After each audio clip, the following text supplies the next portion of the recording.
கன்னியாகுமரி மாவட்டம் இயற்கை சூழ்ந்த ஒரு மலைப்பகுதியாகும். இயற்கை வளங்கள் மிக அதிகமாக கன்னியாகுமரி மாவட்டத்தில் கொட்டி கிடக்கிறது.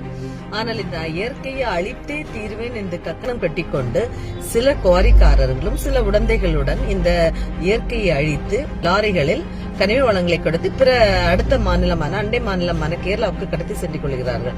இது எப்படி அனுமதி இல்லாமல் இவர்கள் கடத்தி செல்கிறார்கள் என்பது மிகப்பெரிய கேள்விக்குறியாக இருக்கிறது. இவர்களில் உள்ள பல குவாரிக்காரர்கள் இந்த லாரிகளை எல்லாம் கன்னியாகுமரி மாவட்டத்தில் எஸ்பெஷலி விளவங்கோடு தொகுதியில் உள்ள மார்த்தாண்டம் வழியாக செல்வதனால இந்த ரோடு வந்துட்டு NH ரோடா இருந்தாலும் சரிதான், ஸ்டேட் ஹைவேயா இருந்தாலும் சரிதான், மிகவும் பாதிக்கப்பட்டு குண்டு குழியுமாக இருக்கிறது. டெய்லி தினசரி விபத்துகள் நடந்து கொண்டிருக்கின்றன. நிறைய உயிர் சேதம் ஏற்பட்டுள்ளது. கழிந்த 2 நாட்களுக்கு முன்பாக 2 லாரிக்காரர்களுக்குள்ள மோதலால முந்தி போகணும் அப்படிங்கிற ஒரு இதனால மார்த்தாண்ட மேம்பாலத்தில் வச்சு ஃபுல் டிராபிக்கையும் பிளாக் பண்ணி 2 பேருக்கு அந்த முந்தி போன இதுல ஒரு சின்ன ஒரு ஆக்சிடென்ட் ஆகி 2 பேரு காயமடைந்து ஹாஸ்பிட்டல்ல அட்மிட் ஆயிருக்கிறாங்க.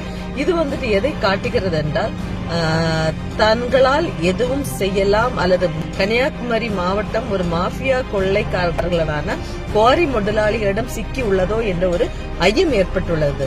இனிமேல் இன்னும் அதிக பாரம் ஏற்றிக்கொண்ட லாரிகள் கன்னியாகுமரி மாவட்டத்தில் மார்த்தாண்டம் வழியாக செல்லுமே ஆனால் என்னுடைய தலைமையில் மிகப்பெரிய மறியல் போராட்டம் செய்து லாரிகளை சிறைப்பிடிப்பேன் என்பதை உறுதியாக நான் கூறிக்கொள்கிறேன். உடனடியாக இதற்கு கடுமையான நடவடிக்கை எடுக்கப்படும் என்பதை தெரிவித்துக் கொள்கிறேன்.